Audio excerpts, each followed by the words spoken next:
La sonrisa de Calígula, Nicolás Estazzone. Tortilla a la Garcilaso. La vida en comunidad, el apego a las reglas y las leyes, poseen, pese a sus defectos evidentes, la virtud de evitarnos cometer brutales injusticias o sufrirlas, llevados, claro, por el deseo de satisfacer inmediatamente el impulso de nuestras reacciones.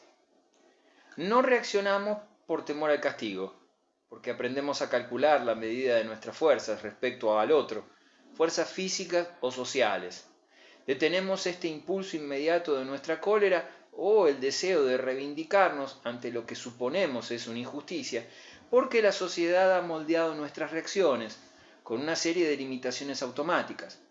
Se nos enseña a mensurar las consecuencias de nuestros actos, y ese solo instante de reflexión, casi automático, ese reflejo condicional que nos detiene, nos hace parecer cobardes delante de los hechos o las personas que consideramos nos han ofendido.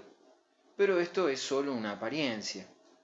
Esta supuesta cobardía frente a un rival que aparentemente es de similar envergadura, no se dirige hacia él, sino a las consecuencias sociales del conflicto. En resumen, no nos acobardamos, no nos limitamos en la reacción frente a quienes nos agrede, sino frente a las múltiples consecuencias que nuestra imaginación prevé del acto. Existen, sin embargo, modos, maneras de sobreponerse a esos límites. El dinero, por ejemplo, es la más evidente. Una persona que crece en la costumbre de manejar dinero posee menores limitaciones mentales a la hora de la reacción. Conoce la impunidad de su posesión, que su posesión le va a otorgar frente a esas posibles consecuencias.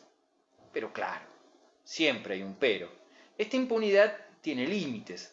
Siempre es posible encontrarse con alguien con aún más dinero o con influencias mayores que las que solo da el dinero. Amistades, contactos, clase social. Estas son otras fuerzas que expanden el rango de la reacción y que no siempre van ligadas automáticamente al dinero. La fuerza física o la posesión de un arma son factores también evidentes en esto que nos atrevemos a denominar, innovando jactanciosamente e inútilmente claro, el ancho o rango de reacción. Pero sus alcances, a pesar de ser contundentes, se limitan en el tiempo y en el espacio.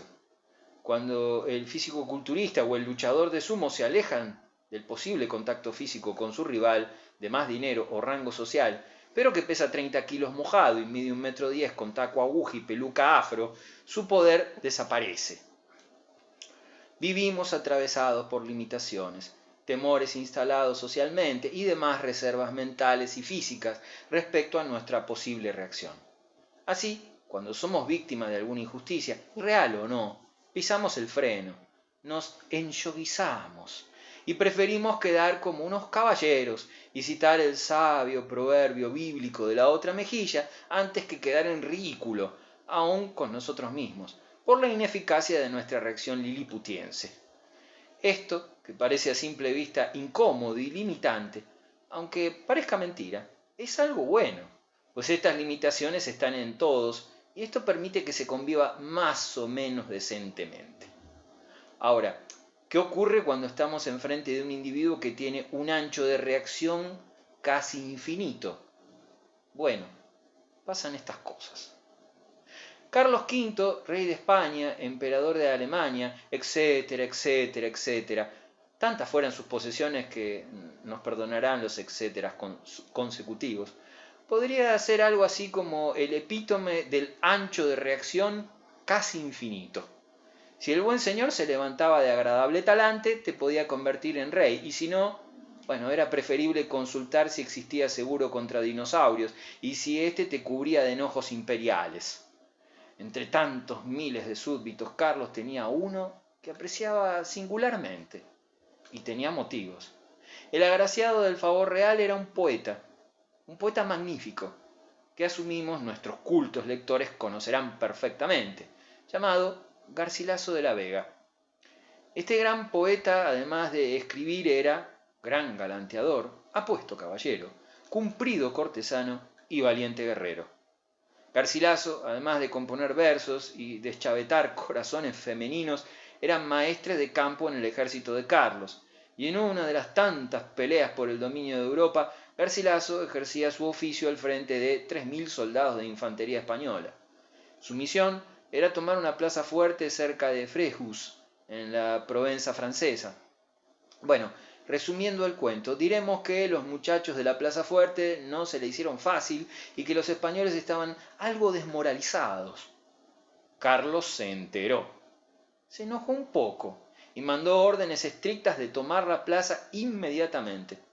Garcilaso, picado en su honor de guerrero, y para animar a sus tropas, tomó una escala y con solo su espada y rodela comenzó a subir la fortificación.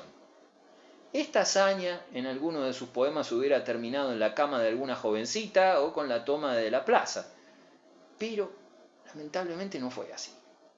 En la realidad estas cosas acaban siempre igual, y para no innovar los de la fortificación hicieron lo que cualquiera hubiera hecho, a saber, lanzar contra el solitario y heroico guerrero una piedra enorme.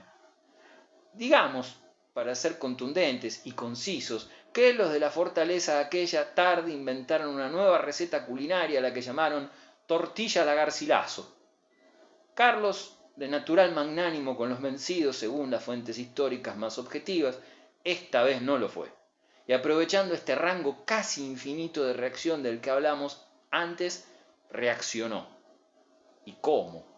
Sabedor de la noticia del poeticidio, el emperador decidió sin pensárselo demasiado tomar la fortaleza y ahorcarlos a todos. Carlos reaccionó con la contundencia con los que tal vez nosotros reaccionaríamos cuando vemos, por ejemplo, a un vecino haciendo arte pop en nuestra vereda con los desechos de su perrito, o cuando el tipo del coche de atrás nuestro se cree Schumacher. Por fortuna no somos Carlos V y no estamos rodeados de ellos.